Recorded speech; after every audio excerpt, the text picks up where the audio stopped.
have just one more left.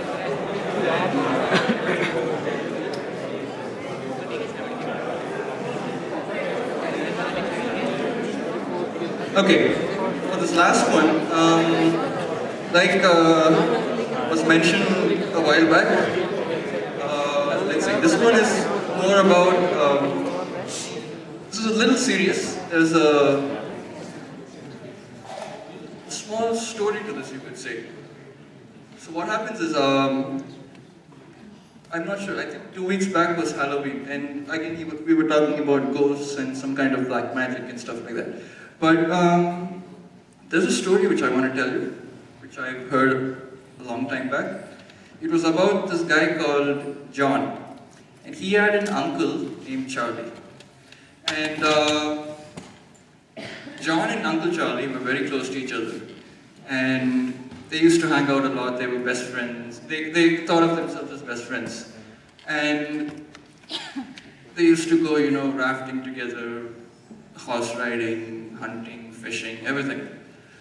And John was a little kid, and they used to play a game. You know, there was this game where Uncle Charlie would, you know, come up next to John, and he would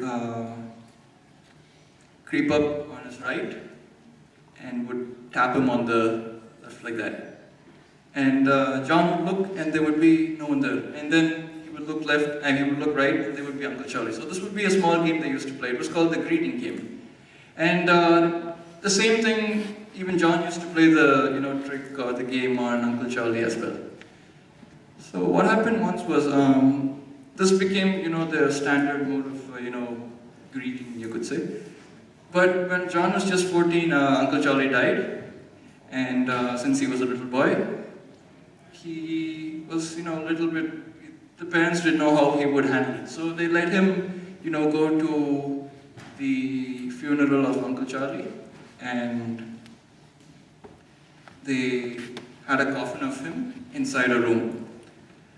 And they let little John go into the room and, you know, just, you know, spend the last few minutes with Uncle Charlie. So when he went in, he saw his Uncle Charlie lying in the open coffin. And what happened was, you know, he was just, you know, trying not to cry. But he wanted to smile because Uncle Charlie had a smile on his face. So he just, you know, was mentally thanking Uncle Charlie for all the happy times they spent together. And then what happened was,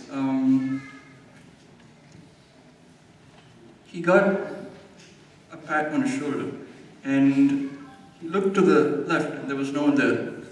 And then, you know, he got up and looked around, but there was no one in the room. And it was, he thought maybe it could be his brother or sister or someone like that, but there was no one there. It was just a room with his Uncle Charlie. And then he looked back at the coffin, and there was a bigger smile of Uncle Charlie over there. So he thought that after, this was maybe, you know, some kind of, he was nuts or something, but after, as the years passed on, he thought this was probably, you know, Uncle Charlie acting as a guardian angel for him. He used to tap him when stuff used to happen. For example, when he was crossing the road once and there was a car which there was an 18-wheeler which he didn't see, which came in front of him. He felt a, you know, a small push pushing him back to the curb. And that was one of the things. And then there was some stuff like, you know, him losing his boarding pass before getting on a flight which was, you know, about to make an emergency landing. And he found the boarding pass, you know, just a few minutes after the flight left. So he thought, but the nice thing was, he was able to prove that Uncle Charlie actually existed. And today we're going to try, and, you know, I'm going to try and prove to you that Uncle Charlie probably exists in this room. So we need 2 volunteers. We need a guy and we need a girl.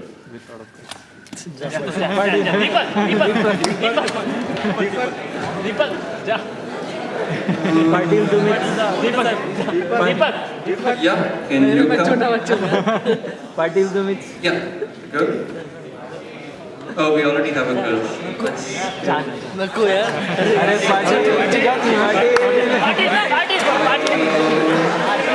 you come? Yeah. Can we have your name, please? Okay. And your name is? Okay, thank you. Big round of applause for both.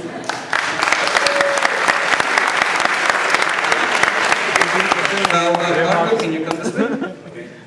Yeah, this way. And I want you to take a seat. Yeah? And you can just stand over there. Now, here's what we do. I'm going to tell you to close your eyes in a minute. Okay? And not now, when I tell you, okay? And I need the whole audience to be a little silent for this, okay? Because it's, yeah, only then can you actually see what's happening.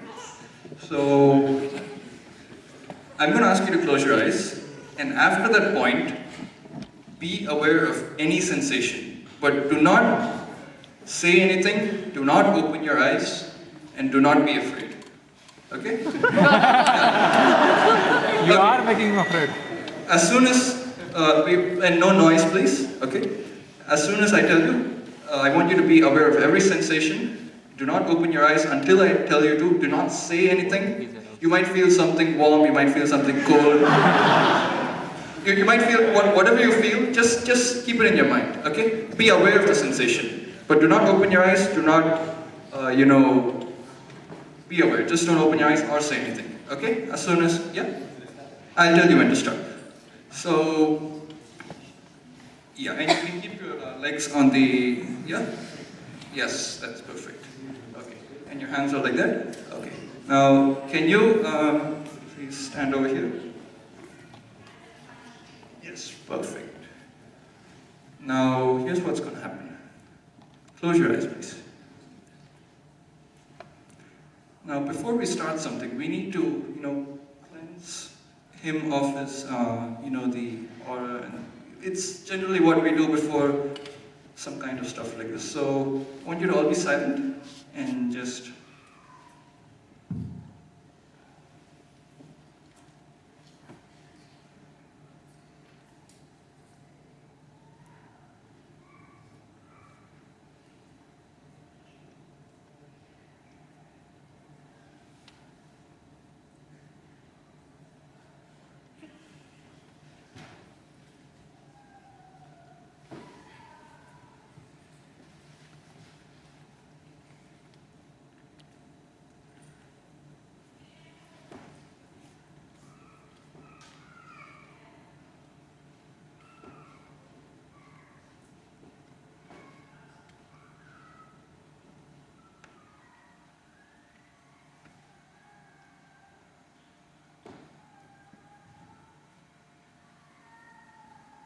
Okay, Marco, can you open your eyes? And did you feel anything? Did you feel? Just say yes or no. Did you feel anything? Yes, something. Yeah. Did you feel some? What did you feel? A couple of touches. Hang on. How many touches? 2. And on which shoulder was it? Yeah. I've been standing here the whole time. I haven't touched you. I just tapped her twice. That's not true.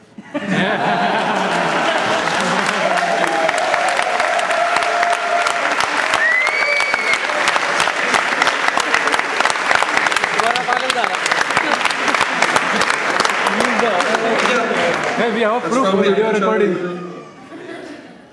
Yeah, you can ask anyone. I've been standing over there. Do you agree that? Yeah. I tapped her twice.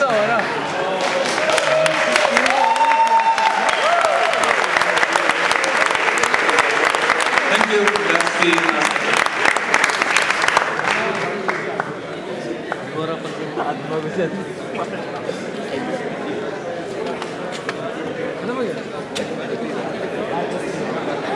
Are you scared? No. Are you scared?